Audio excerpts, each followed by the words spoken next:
problem then is that when Mallory sends a 2 here, she has to make assumptions about the voters at the other places too, because she only guesses that somebody else sent a 0 at this day.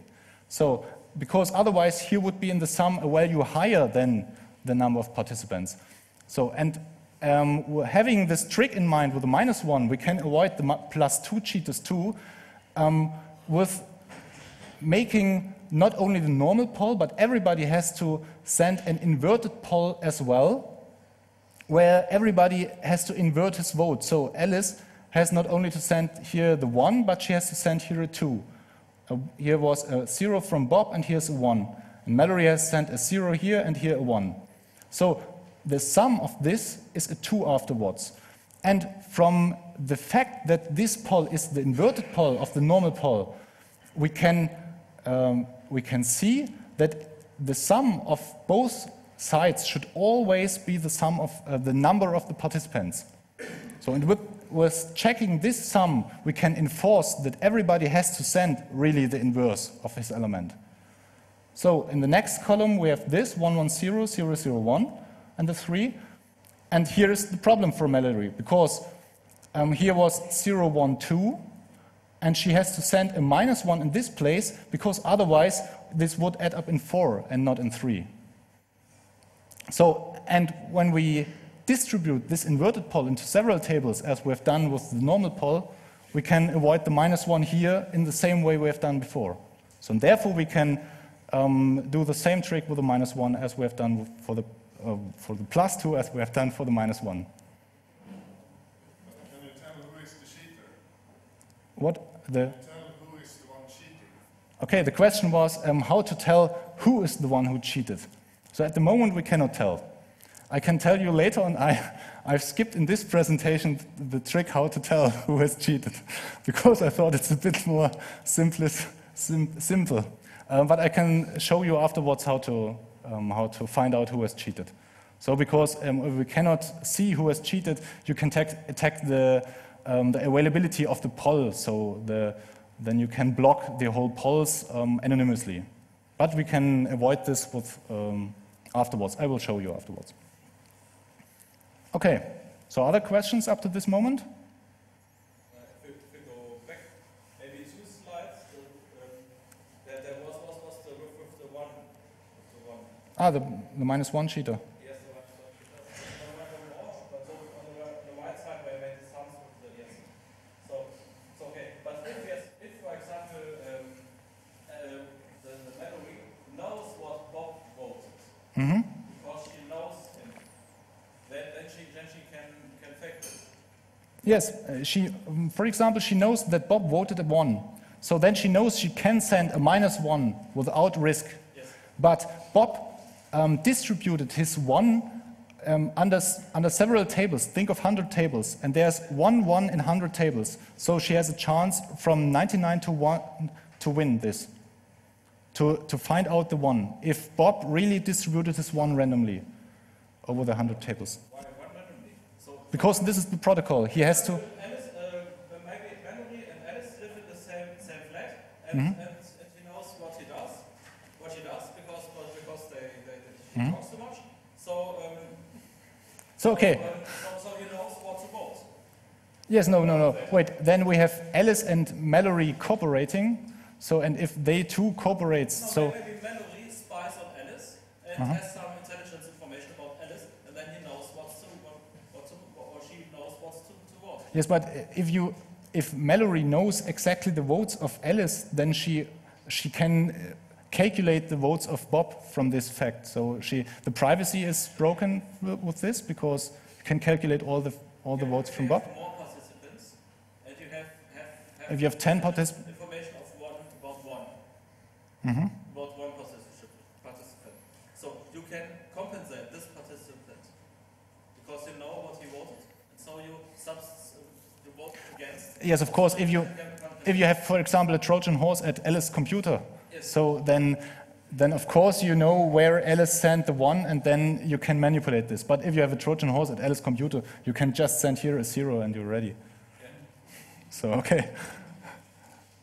So this doesn't work for Alice because no, there's no need to compensate her. If you have a Trojan horse at Alice's computer, you can just send a 0 here instead of a 1 for Alice. Okay. So, and then you have the same achieved as sending the -1 yourself.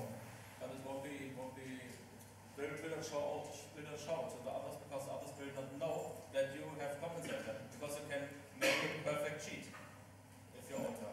Yes, so if you have a Trojan horse at Alice computers, of course, you can cheat with Alice vote as you want. You can do everything. That's of course. That's for sure. Okay. So then, we have some extensions because, yeah, okay. Is there anything that would hinder your system to be used with continuous ranges instead of discrete ranges? Right now you choose 0 or 1, I can or I cannot. Is there anything wrong saying 0.6, I can, mostly can or? Okay. So the question was if it's the same question we had here, if the scheme is applicable to not only a binary choice of 1, 0, or maybe one can make a choice of 1 to 5 or even 1 to in 0.1 steps to 1. I want to have it between 1 and 0, so I still have a range I can log into. So yes, but so no, that's not the direct application because this calculations every time in some group modulo some value. So and there you have no. For example, when people have the maybe option. Yes, yes. You couldn't do that by just having 2 time columns. Yes, yes, that's what he said before. So allowing the 0, 1, and 2. So and everybody can say a 2 for this thing. I don't know if it's the thing you would like to implement the maybe option, because if you want to have this maybe option, I would prefer to have a separate vote for this one saying, summing up all the maybes. So, and implementing anything in this way. I haven't thought about this, but I think one can solve this with summing these extra up. Another problem is also when you have several different schedulings taking time and same thing, then you can then if you have one that needs to block all the other available times. Yes. What you're now talking about is so side constraints between several applications. So yeah. I can only make one here. Yes, but of course this is a problem which is the constraint satisfaction problem in many other protocols which are really more expensive in terms of calculation and message exchanges. But I do not want to target at this problem because I want to have a simple protocol which really allows an application like Doodle, like this thing. So and there, okay. So. But now we want to look at some extensions because one thing is a bit pity in this protocol. So we have this key exchange here, and this key exchange scales quadratic in the number of users. So we do not want to have this. If we have 10 users, everybody has to send an email to every other, and hey, please, we have to exchange keys and send this with GPG encrypted and these things. And so we do not want to have this. I think everybody sees.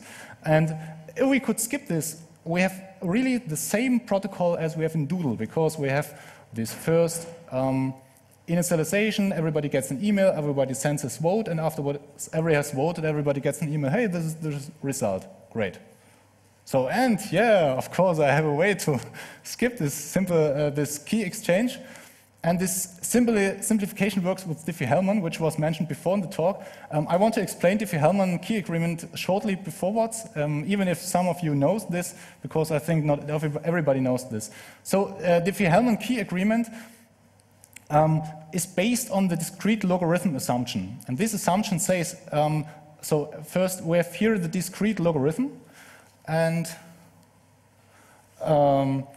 which is the normal logarithm we know from school, modulo some prime number. So, and the assumption says, even if I know the x, which is the calculation of this whole, the g, which is some number, some generator, and the modulo q, even if I know all the 3 values, it should be impossible or hard to find this r. So of course, this only applies to big numbers, and there are some assumptions.